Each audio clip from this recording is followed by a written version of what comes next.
Friends, my name is Shivani. आज हम लोग लॉ 22 की बात करेंगे जो कि वाइड बॉल है।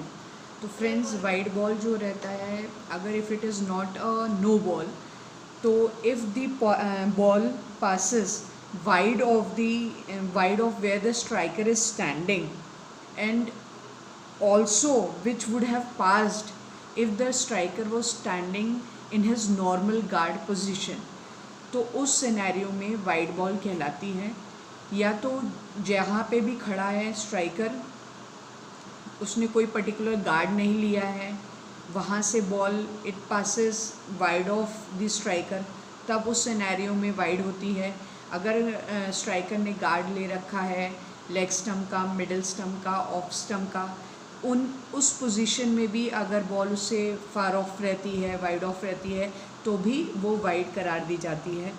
तो जो वाइड बॉल रहती है उसमें ये रहता है कि the ball will be considered as passing wide of the striker unless it is sufficiently within reach for him or her to be able to hit it with a bat by means of a normal cricket stroke. अब जो signal रहता है and call रहता है wide ball का, तो वो जब भी बॉल स्ट्राइकर के दूर से जाती है तब अंपायर जो होता है ही calls out and signal for a no ball. अब दो सिनेरियो रहते हैं जब अंपायर रिवोक करता है कि it is not a wide ball.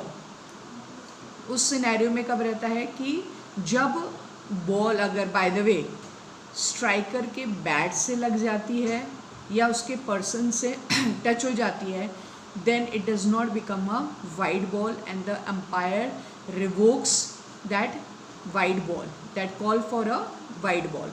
Secondly, अगर बॉल नो बॉल रहती है तब भी अंपायर रिवोक करता है वाइड बॉल की कॉल को। तो जैसे पहले भी बताया था नो बॉल के लॉ में कि no ball will override the wide ball.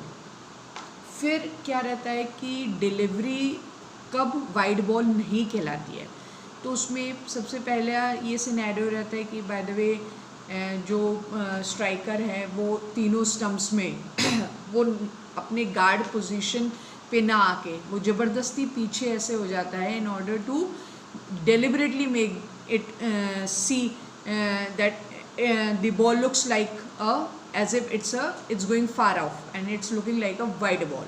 तो उस सिनेरियो में because of the movement of the striker it will not be called a wide ball. इसमें क्या रहता है, if the striker by moving either causes the ball to pass wide of him और her, ज़बरदस्ती striker अगर पीछे हो जाता है और डेलिबरेटली बॉल को अपने दूर से पास होने के लिए एफर्ट्स करता है, या brings the ball sufficiently within reach to be able to hit it by means of a normal cricket stroke, तभी ये डिलीवरी वाइड बॉल नहीं कहलाती है। फिर जो रहता है जैसे नो बॉल में रहता है, नो बॉल कॉल आउट होते ही बॉल डेड नहीं होती है, हम रन्स बना सकते हैं, उसमें बाउंड्री 4 भी होता है, हम रन्स भी ले सकते हैं। सिमिलरली बॉल जो रहती है वाइड बॉल करार देते ही डेड नहीं कहलाती, उस पर भी रन ले सकते हैं, पेनल्टीज़ भी रहती हैं। तो उसके बाद जैसे रहता है penalty for a wide ball, जैसे नो बॉल को में हम 1 रन देते हैं वैसे ही वाइड बॉल में भी हम 1 रन देते हैं। और अगर if batsman is dismissed then also that run stands, that run of 1 run is included in the score, and any addition of to any other runs scored, any boundary allowance and any other runs awarded for penalties, ये सारे include होते हैं score में। फिर उसमें क्या रहता है कि किस तरीके से स्कोर होते हैं, all runs completed by a batsman or a boundary allowance together with a penalty for the wide shall be scored as wide balls. Apart from any of 5 penalty runs, all runs resulting from a wide shall be debited against the bowler.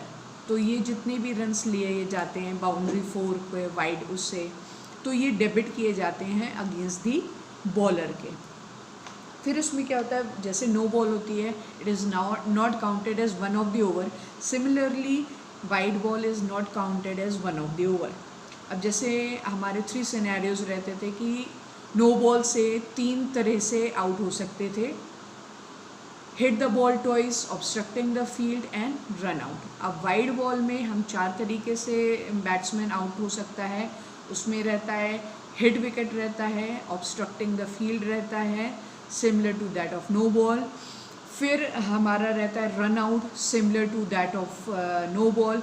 और इसमें एक addition रहता है stump, जो कि no ball से नहीं होता है बट वाइड बॉल से होता है. तो दैट्स इट फ्रेंड्स, ये हमने अपना वाइड बॉल का लॉ कवर किया. नेक्स्ट लॉ में हम लॉ 23 की बात करेंगे. That's it friends, thanks a lot, bye bye.